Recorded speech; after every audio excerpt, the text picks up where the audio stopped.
Hi, wir sind Tina und Dirk von Let's Get Otter hier. Nachdem wir in den letzten 2 Jahren mit unserem Campervan über die alte Seidenstraße von Deutschland über Zentralasien bis nach Thailand gefahren sind, sind wir nun in Europa unterwegs. Ganz aktuell bereisen wir die Normandie und haben im letzten Video von hier unter anderem an einigen tollen Stränden übernachtet, sind die raue und schöne Küste der Cotentin-Halbinsel entlang gefahren, haben an noch mehr schönen Stellplätzen übernachtet und waren anschließend auf den Spuren von Christian Dior unterwegs. Im heutigen Video erreichen wir endlich den Mont Saint-Michel, das berühmte Aushängeschild der Normandie und eines der absoluten Highlights in ganz Frankreich. Wir schauen uns den Klosterberg von nah und fern an, besichtigen auch das Innere und haben im Anschluss ein paar große Neuigkeiten für euch. Viel Spaß!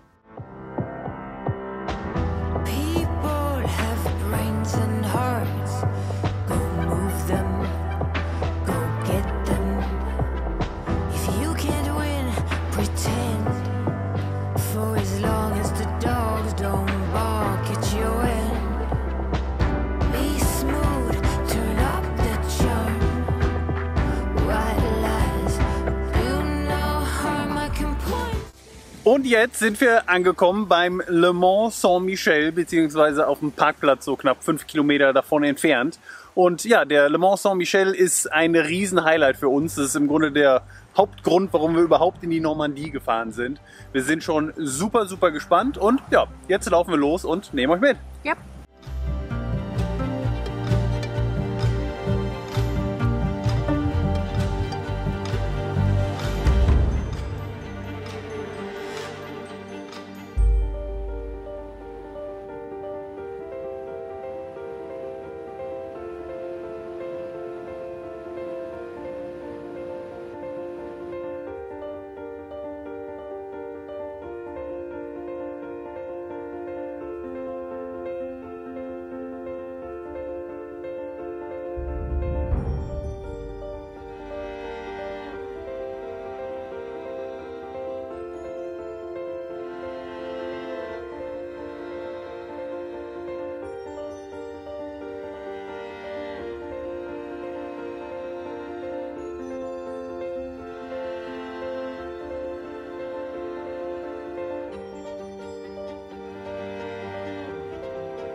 Nicht nur für uns ist der Mont Saint-Michel ein Highlight, für viele andere auch und so gehört er zu den meistbesuchten Sehenswürdigkeiten in ganz Frankreich.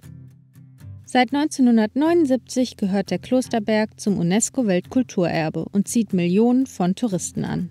Über eine 2014 neu errichtete Brücke kann man trockenen Fußes zur Insel gelangen. Viele verbinden ihren Besuch aber auch mit einer Wattwanderung. Der Tidenhub, also der Unterschied zwischen Ebbe und Flut, ist hier enorm.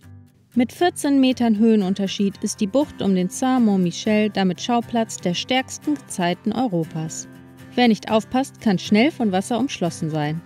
Der Klosterberg, der rund 1 Kilometer von der Küste entfernt liegt und etwa 100 Meter in die Höhe ragt, ist seit dem 8. Jahrhundert bebaut. Der Legende nach erschien hier der Erzengel Michael dem damaligen Bischof und forderte ihn auf der Felseninsel eine Kirche zu erbauen.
Bonjour.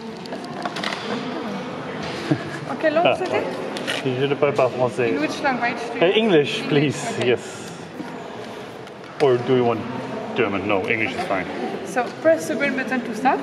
Volume is on the side. All right. Listen like a phone. And at the end, give it back at the shop. Perfekt. Thank Merci you. beaucoup. Have a nice visit.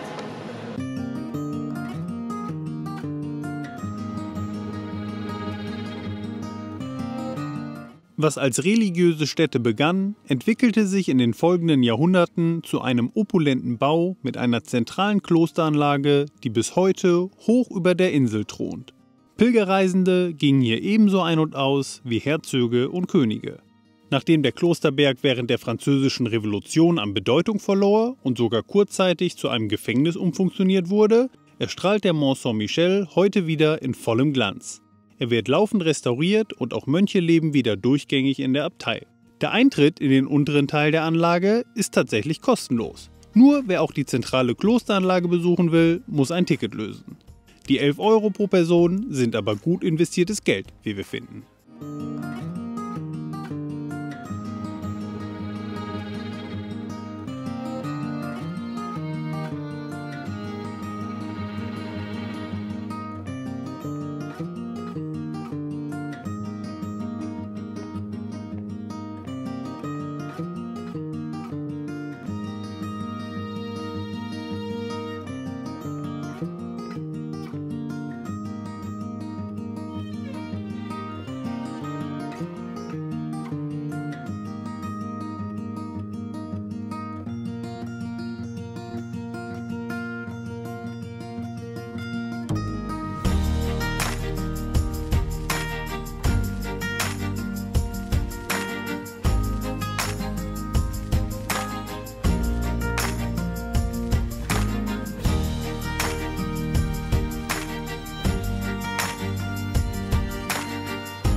So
Ja, wow, das war echt mega cool. Wir haben uns jetzt schon so lange darauf gefreut, hier endlich mal herkommen zu können. Und der Mont Saint-Michel hat alles andere als enttäuscht. Sieht einfach richtig cool aus, wie dieser Berg da aus dem Meer erwächst, beziehungsweise aus dem Watt, wenn dann Ebbe ist. Und ich weiß noch, wie wir beide vor Jahren mal ein Bild vom Mont Saint-Michel gesehen haben und uns direkt klar war, das müssen wir mal live erleben.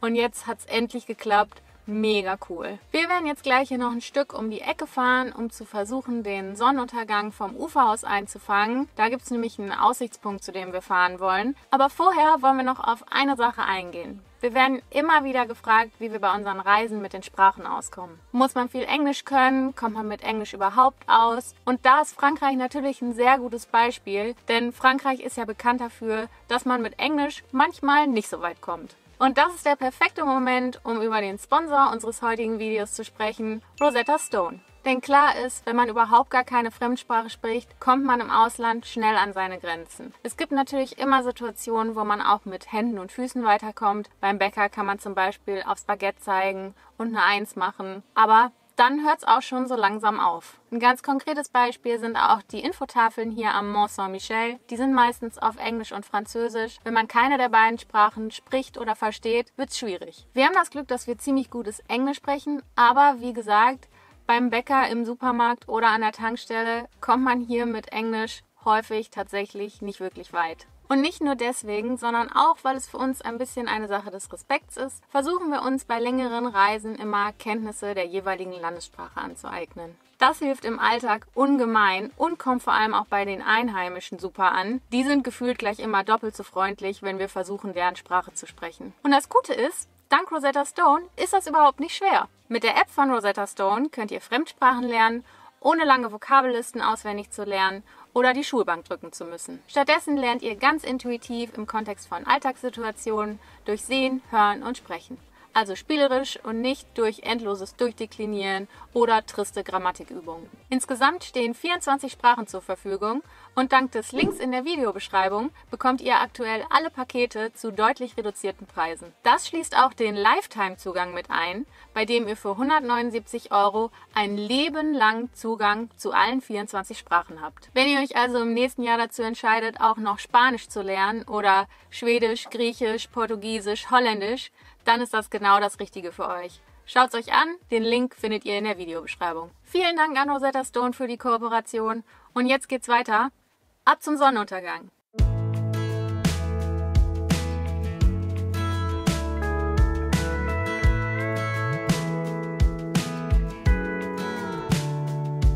Hey, you're good at making me lose my mind, but I always come around, don't I?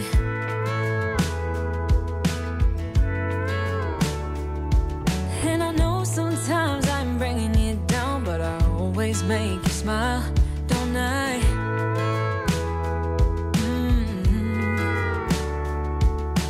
We're like the waves on a big blue stormy sea,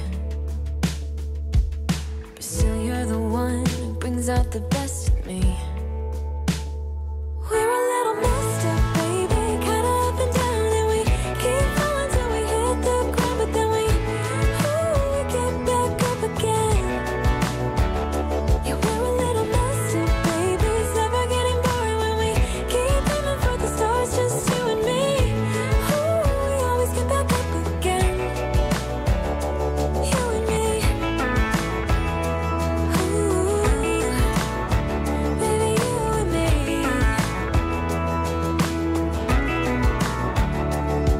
There's no one else who can make me feel like I can do anything I dream of but you.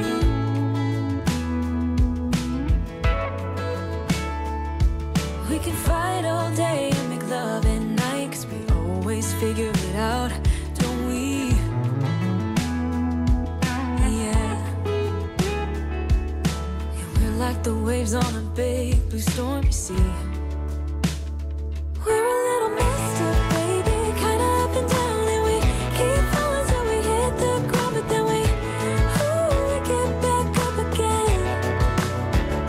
Yeah, we're a little messed up, baby, it's never getting boring when we keep aiming for the stars. So, und jetzt haben wir eine kleine Neuigkeit zu berichten, denn nach langem Überlegen und langem Abwägen haben wir uns jetzt schließlich dazu entschieden, tatsächlich die Bretagne auszulassen und direkt weiter in Richtung Süden zu fahren.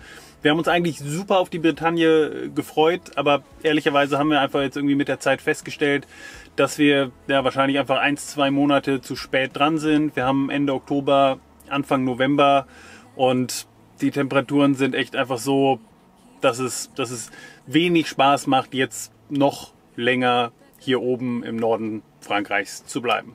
Ja, und wir haben auf den Wetterbericht geschaut und der sagt leider für die nächsten 7, 8, 9 Tage lang durchgängig Regen an. Und da haben wir ehrlich gesagt keine Lust drauf. Wir sehen uns nach ein bisschen mehr Sonne und die wird es hoffentlich im Süden geben. Deswegen haben wir uns entschieden, weiter Richtung Süden zu fahren und die Bretagne auszulassen. Wir holen die Bretagne auf jeden Fall irgendwann nach, das steht fest. Vielleicht ja schon auf dem Rückweg von Spanien im Frühjahr, wenn wir da noch ein bisschen Zeit haben sollten. Bock haben wir auf jeden Fall. Aber wir lassen die Bretagne nicht komplett aus, denn wir sind gerade eben schon in die Hauptstadt der Bretagne gefahren, hier nach Rennes. Die soll eine sehr, sehr schöne Altstadt haben und die wollen wir uns jetzt anschauen. Wenn ihr Bock habt, kommt mit!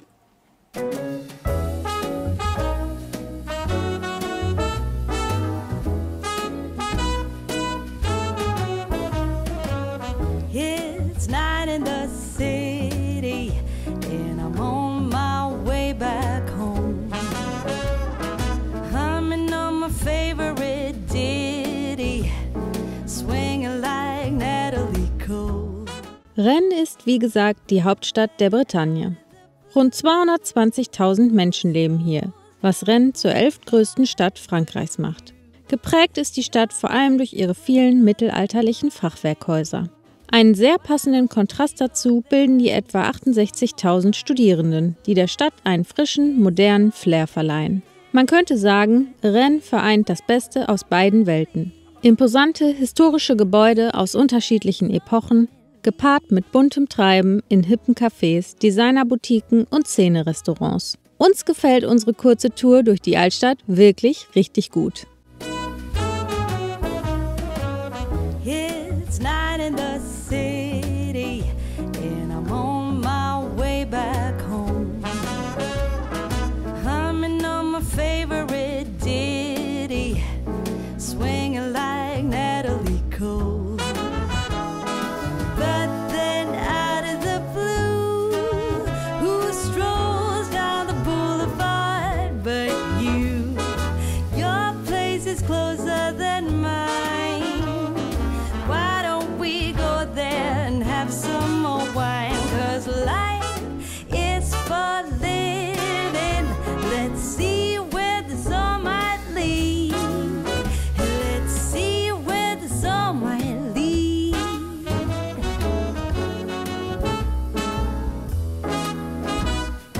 Waking up to a brand new day in between your sheets.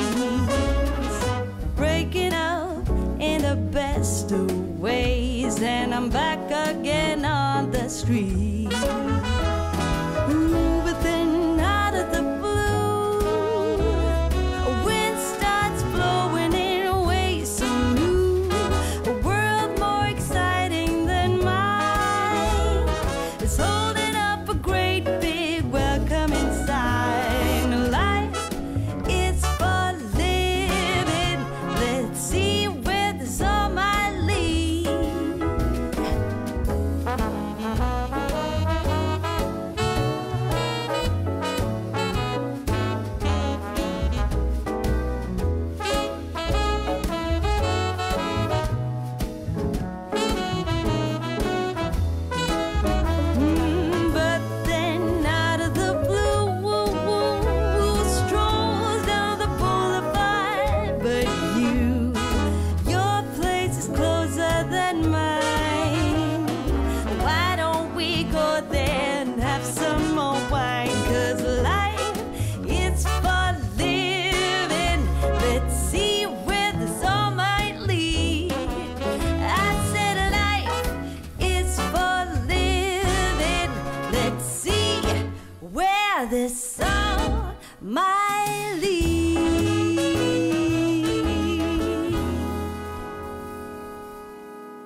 just met you, but you look, oh girl, you blow my mind. I know what I would like to do, but you just keep on talking. I see your dog needs walking. Your folk drive you insane. I know, yeah, that's true. Of course, you ain't the one to blame. Keep on talking to me. You keep on telling me your dreams. You keep on talking to me. But I just wanna see you move. Yeah, I just wanna see you move. I just wanna see you move. Yeah, I just wanna see you move.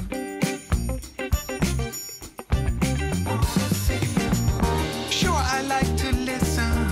It's not like I don't wanna know. It's just that you've been talking to me 3 nights in a row. I think it's time to let go. Forget the past, just lose control. Cause life's too short for yapping. Come on and dance, come give me soul. You keep on talking to me. You keep on talking to me. You keep on talking. You keep on talking to me. You keep on telling me your dreams. You keep on talking, but I just wanna see you move. I just wanna see you move. I just wanna see you move.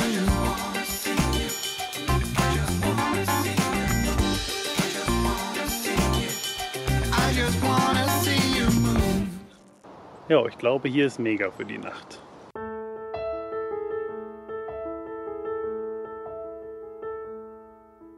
We may have it all. Up the Und damit kommen wir schon wieder zum Ende für heute. 2 sonnige Tage und schwupps ist die Stimmung wieder richtig, richtig gut. Das schlechte Wetter ist vergessen und wir sind wieder voller Vorfreude. Klar, natürlich auch Stellplätze wie dieser und natürlich der Mont Saint-Michel und auch Rennen tragen ihren Teil dazu bei. Ist richtig cool. Wir haben inzwischen schon so viele tolle Sachen gesehen. Frankreich macht wirklich Spaß. Und wie gesagt, wir sind sehr gespannt, was uns jetzt noch weiter im Süden erwartet. Hoffentlich ganz, ganz viel Sonne. Wie ist das bei euch? Seid ihr auch so wetterfühlig wie wir und einfach deutlich besser gelaunt, sobald die Sonne scheint? Und wart ihr auch schon mal beim Mont Saint-Michel vielleicht und fandet es genauso cool wie wir? Schreibt es uns gerne unten in die Kommentare. Und für alle, die neue Sprachen lernen wollen, vergesst nicht, euch Rosetta Stone anzuschauen, denn der Deal ist richtig gut. Den Link findet ihr, wie gesagt, unten in der Videobeschreibung. Tina, soll ich dann noch sagen, wo wir als nächstes hinfahren? Oui ou non? Oui ou non? Denn wir wollen als nächstes nach Nantes fahren. Das ist gar nicht mehr weit von hier. Und von da wollen wir dann ja weiter in den Süden, langsam aber sicher zurück zum Meer und dann immer weiter der Küste entlang. Wohin genau, das zeigen wir euch dann am nächsten Sonntag. Da wissen wir dann garantiert schon mehr. Bis es soweit ist, senden wir euch liebe Grüße aus der Ferne. Wenn euch das Video gefallen hat, klickt wie immer gerne unten auf den Daumen hoch. Das würde uns sehr, sehr freuen. Und damit kommen wir jetzt wirklich zum Ende. Tina hat gekocht, ich habe Hunger. Also bis zum nächsten Mal. Ciao. It's